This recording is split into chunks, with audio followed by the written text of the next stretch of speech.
Ja sam Josip Pavičić, živim u Donjim Andrijevcima na Zagrebačkoj, 10 sa suprugom i otac na 9 djece.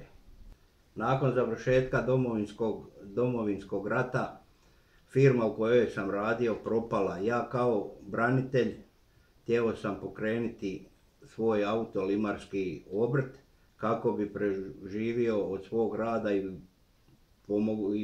pomogao svojoj obitelji.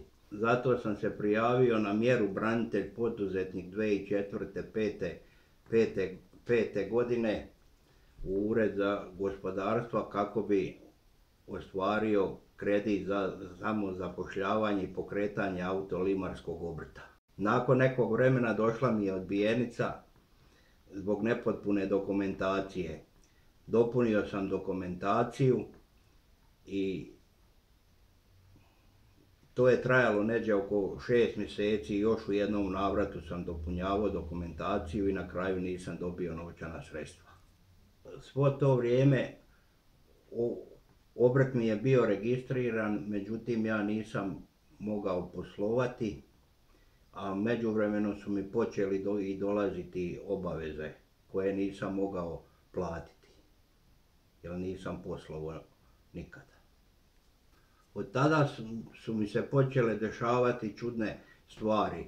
Plaćao sam električnu energiju kao skupu, kao industrijsku struju i išao sam u HEP, pošto nisam dobio novčana sredstva da ne mogu poslovati.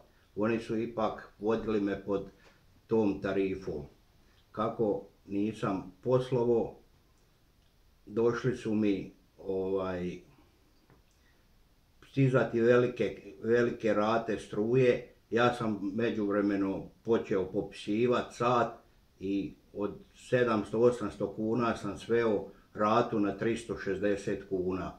Međutim, službenici HEP-a 2010. godine poslije 9-mjesečnog obračuna su došli kod mene kući i rekli da imam duga 1700 kuna. Ja sam im sa sata skinio evidenciju i oni su pregledali i rekli su da su pričali u dvorištu sa uredom u HEP-u i da se radi oko 200 kuna. Ja sam im rekao po mojoj evidenciji da je manje i od tih 200 kuna duga. I struja mi je tada ostala uključena. Ja sam završio u bolnici 2011. u 2. mjesecu. Kad sam došao iz bolnice, električnu energiju su mi isključili na satu. Tako da me nisu nikada ni obavijestili da sam dužan i iskoristili su mi isključiti struju dok ja sam bio na bolničkom liječenju. Kako je supruga napravila kod bilježnika da plaća električnu energiju 360 kuna od obiteljske mirovine, to se njoj odbijalo cijelo vrijeme. Supruga nakon 3-4 godine je odala i nije mogla nikako uspostaviti u HEP-u zajednički jezik da se struja spoji i ona je došla iz Broda i spojila je sama. Mislim da je bio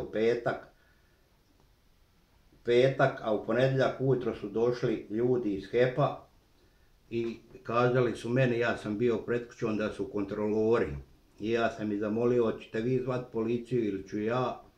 Oni su rekli, mi ćemo riješiti. Međutim, za 10 minuta je došla policija sa tri službenika i ja sam rekao svoju priču, kako me naplaćuju pod industrijskom strujom, kako ja im nisam dužan, kako su mi sat mijenjali. Ovaj službenik je rekao nije to ništa točno.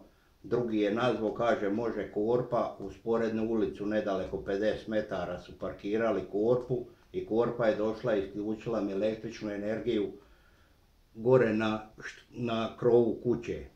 Međutim, za par dana dobio sam kaznu 57.000 kuna za neovlašteno priključivanje. I tako da još i danas sam 7. godinu bez električne energije, a imam duga prema njima još sad je naraslo na 70 i nešto hiljada kuna. I ja ti novaca, ja ne znam zašto bi ja to morao, niti imam, niti mogu kako platiti.